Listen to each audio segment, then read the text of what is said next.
Student, कैसे हैं आप सब लोग। आई होप सब लोग अच्छे होंगे और आप देख रहे हैं मेरा यूट्यूब चैनल जहां पर मैं बीएससी, एमएससी और इंजीनियरिंग मैथमेटिक्स पढ़ाता हूं। और जिसमें से जो हमारा टॉपिक चल रहा है उसका नाम काइनेमेटिक्स है। और काइनेमेटिक्स में हमने इक्वेशन ऑफ कंटिन्यूटी और भी बहुत सारे टॉपिक्स पढ़ चुके हैं। तो अगर आपने नहीं पढ़े हैं तो ये आई टैब बन के आ रहा है, उसमें जाइए, प्ले लिस्ट बनी हुई है। तो पहले पुराने लेक्चर देख लीजिए, उसके बाद जो मैं आज का क्वेश्चन बताऊँगा वो आप पढ़ेंगे तो बहुत अच्छे समझ में आएगा। और देखिए आज का जो एक क्वेश्चन है वो इतना इम्पॉर्टेंट है और ये एग्जाम में भी अक्सर पूछा जाता है। तो चलिए स्टार्ट करते हैं। स्टार्ट करने से पहले वीडियो को लाइक कर लीजिएगा और चैनल को सब्सक्राइब कर लीजिएगा, जिससे कि मेरी जितनी भी वीडियो आती है उसकी आपको नोटिफिकेशन मिलती रहेगी। ठीक है, तो देखिए आज का जो हमारा ये टॉपिक है वो तो हमारा इम्पॉर्टेंट क्वेश्चन का टॉपिक है और ये हमने लिया हुआ है इक्वेशन ऑफ कंटिन्यूटी के टाइप का क्वेश्चन। ठीक है, तो इसको कैसे सॉल्व करते हैं। तो देखिए इससे पहले मैंने इक्वेशन ऑफ कंटिन्यूटी आपको पढ़ाया हुआ है, उसका प्रूफ बताया हुआ था, कार्टेशियन कोऑर्डिनेट बताए हुए थे, सिलेंड्रिकल पोलर कोऑर्डिनेट वगैरह बहुत सारी चीज़ें आपको बताई हुई हैं। तो अगर आपने नहीं पढ़े हैं तो आप जाकर पहले पढ़ लीजिए, उसके बाद जो आज का टॉपिक पढ़ेंगे बहुत अच्छे से समझ में आ जाएगा। तो यहाँ पर देखिए क्वेश्चन है कि a mass of fluid moves in such a way that each particle describe a circle in one plane about a fixed axis so that the equation of continuity is this। इसको हमें proof करके लेके आना है कि ये equation of continuity जो होगी इसकी वो ये होगी। ठीक है, जहाँ पर जो ओमेगा है वो हमारा एंगुलर वेलोसिटी है किसकी, पार्टिकल की, और इसका जो एंगल है वो क्या है, थीटा है, एट टाइम टी पर। ठीक है, तो कुछ इस तरीके का हमारा एक पार्ट है सर्कल का। ठीक है, इसको हमें सॉल्व करना है। इक्वेशन ऑफ कंटिन्यूटी से हमें ये इक्वेशन लेकर आनी है। तो देखिए कैसे लेकर आते हैं आप, एक एक हमारा न्यूमेरिकल मेथड देखिए, आपको हर चीज़ समझ में आ जाएगी। तो देखिए यहाँ पर लिखेंगे कि rho be the density of the fluid at point P r comma theta and let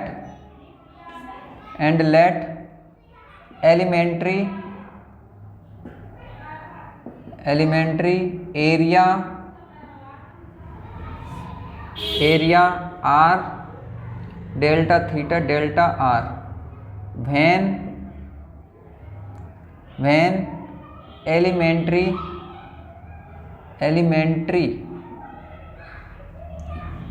area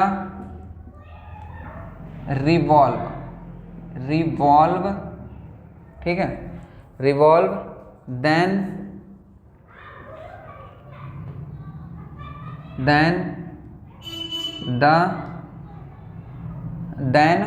revolve हो गया, then describe a circle along OP radius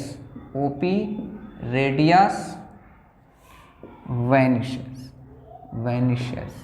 ठीक है, ये हमें लिखना है कि मेरा एक रो है जो फ्लूइड का डेंसिटी है और यहाँ पर ये जो डेंसिटी है वो कहाँ पी पॉइंट से है, and let elementary area R delta theta delta R. जो एलिमेंट्री एरिया है वो delta theta and delta R. Elementary area का मतलब कि यहाँ पर हमने एक छोटा सा पार्ट ले लिया है उसका, ठीक है, जो कि डेल्टा थीटा और डेल्टा आर ये एरिया कवर कर रहा है। ठीक है, ये एरिया है हमारा।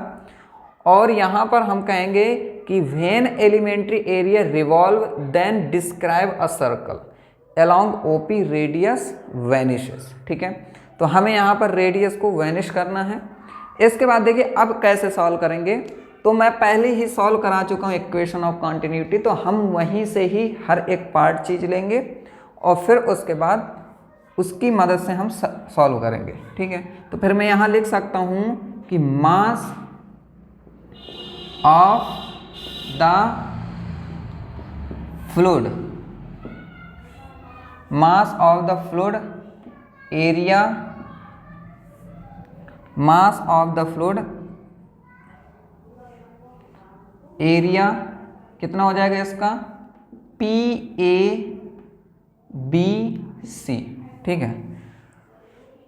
तो ये कितना हो जाएगा, तो हम जानते हैं कि यहाँ पर जो इसका एरिया निकालते हैं तो वहाँ पर हमें तीन चीज़ें इंपॉर्टेंट होती हैं, एक होती है डेंसिटी, फिर वेलोसिटी, फिर एरिया। तो यहाँ पर तो डेंसिटी हो जाएगी रो, वेलोसिटी कितनी हो जाएगी, तो यहाँ पर जो वेलोसिटी मानेंगे वो हम मानेंगे यहाँ पर R, ठीक है। और एरिया किसको मानेंगे, एरिया मानेंगे डेल्टा थीटा इंटू डेल्टा की rate of mass increasing rate of mass increasing at time t। तो ये हो जाता है हमारा डेवर अपॉन डेवर टी। फिर यहाँ पर ये एरिया हम ले लेंगे यहाँ पर, तो rho r delta theta into delta r. यहाँ तक आपको समझ में आ गया। अब देखिए इतना करने के बाद यहाँ पर हम फिर से लिखेंगे, हम क्या लिखेंगे यहाँ पर कि axis of mass fluid flow over and flow out along कितना, along OP is equal to 0। यहाँ पर जब हमारा R वैनिस हो जाएगा और यहाँ पर जो मास होगा वो अगर axis of flow over and flow out हो रहा है तो OP के along हमेशा 0 होगा। अगर OP के along 0 होगा तो फिर हम लिखेंगे कि axis of mass flow over and flow out along BC। BC के along देखेंगे तो BC के along हमारा यहाँ पर कितना फ्लो होगा, तो आप लोगों को मालूम होना चाहिए कि यहाँ पर हम माइनस लेते हैं और फिर यहाँ पर माइनस लेने के बाद R delta upon R delta वो डेवर अपॉन R डेवर थीटा, फिर इसके बाद यहाँ पर लिखते हैं R और फिर इसके बाद यहाँ पर R हो जाएगा ओमेगा हो जाएगा, ठीक है, रो R, हाँ ओमेगा। और क्योंकि ओमेगा इसलिए होगा क्योंकि यहाँ पर अब जो है आप लोग जानते हो कि यहाँ पर ओमेगा दिया था कि where omega is angular velocity, ठीक है, इसलिए वेलोसिटी आ जाएगी ओमेगा एंड फिर हो जाएगा delta theta and delta are, ठीक है। इसको हम इक्वेशन फर्स्ट मान, ठीक है, तो इसको हम यहाँ पर लिख देंगे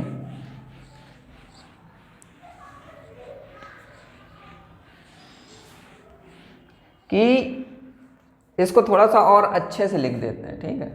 जैसे यहाँ पर लिखा माइनस आर और देखिए यहाँ पर इस आर से ये आर कैंसिल हो जाएगा और फिर हमारा देखिए यहाँ पर क्या आएगा कि minus r del upon del theta आ जाएगा और फिर यहाँ पर हो जाएगा रो ओमेगा, ठीक है, और यहाँ हो जाएगा delta theta and delta are, इतना हो जाएगा। इसको हम इक्वेशन फर्स्ट मान लेते हैं या तो फिर इसको इक्वेशन फर्स्ट मानते हैं, ठीक है, इसको इक्वेशन यहाँ पर इसको सेकंड मान लेते हैं, इसको इक्वेशन सेकंड मान लेते हैं।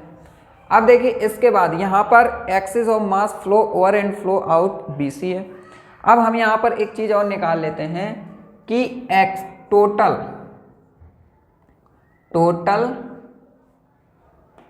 मास इंक्रीजिंग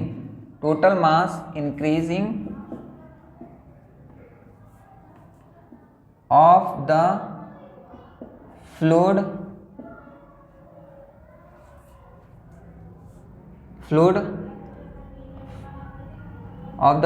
फ्लो ऑल डायरेक्शन। तो देखिए सभी डायरेक्शन में तो फिर वो जीरो हो जाएगा, सिर्फ इतना ही बचेगा। तो ये हो जाएगा minus r del upon del theta rho omega delta theta delta r. इसको आप इक्वेशन 3 मानेंगे। है तो सेम ही, लेकिन आर डायरेक्शन का है ये मास। देखिए इसके बाद अब क्या करेंगे यहाँ पर कि हम इसको लिख सकते हैं by equation of continuity, by equation of continuity. तो देखिए इक्वेशन ऑफ कंटिन्यूटी कहलाती क्या, वो बाई इक्वेशन ऑफ कंटिन्यूटी नहीं, principle of continuity, by principle of continuity. By principle of continuity क्या होगा कि यहां पर जो हम ये वाला ले रहे हैं ना, ये इज इक्वल टू हो जाएगा। तो इसको हम लिख सकते हैं del rho upon del t, r को मैं यहां लिख लूं और ये हो जाएगा delta theta into delta r is equal to हो जाएगा किसके, इसके minus r del upon del theta rho omega delta theta और डेल्टा आर। क्लियर। अब मैं इसको यहाँ ले आऊँगा तो ये हो जाएगा r del rho upon del t delta theta delta r, ये पॉजिटिव हो जाएगा और ये डेल्टा डेवर थीटा अपॉन वो del upon del theta rho omega delta theta और डेल्टा आर इक्वल टू 0 हो जाएगा। अब देखिए इसके बाद यहाँ पर मैं r को बाहर ले लेता हूँ तो ये डेवर रो अपॉन डेवर टी हो जाएगा और इस साइड बाहर उस साइड ले लेता हूँ। कैसे, रुक जाओ अभी मैं बता रहा हूँ। डेवर upon del theta rho omega, ठीक है। और फिर इस तरीके से बाहर लेकर इसको डेल्टा थीटा और डेल्टा आर इक्वल टू 0 हम इस तरीके से कर देंगे। और फिर देखिए इसके बाद यहाँ पर लिख सकते हैं कि but delta theta delta are equal to 0। अगर ये इक्वल टू 0 हो जाएगा तो मेरा ये आ जाएगा r del rho upon del t plus del upon del theta rho omega, ठीक है। ये हो गया इक्वल टू 0।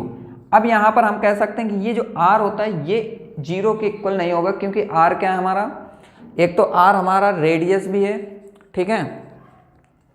अगर r मेरा रेडियस है तो रेडियस अगर 0 हो जाएगा तो फिर सर्कल ही नहीं रहेगा, इसलिए ये r does not equal to 0 और del rho upon del t plus del upon del theta rho omega ये हो जाएगा इक्वल टू 0। तो यही हमें लाना था और यही हमारा आ गया। तो आई होप आपको ये समझ में आ गया होगा। इसके बाद अगर आपको कोई भी क्वेश्चन नहीं बनते हैं या एग्ज़ाम में आए हुए क्वेश्चंस हैं और वो आपको सॉल्यूशन भी नहीं मिल रहा है, समझ में भी नहीं आ रहा है, तो आप मुझसे कह सकते हैं कमेंट बॉक्स पर, मैं आपको ज़रूर उसको बताने की कोशिश करूँगा। एंड मिलते हैं नेक्स्ट लेक्चर में, तब तक के लिए खुश रहिए and thank you very much and good bye.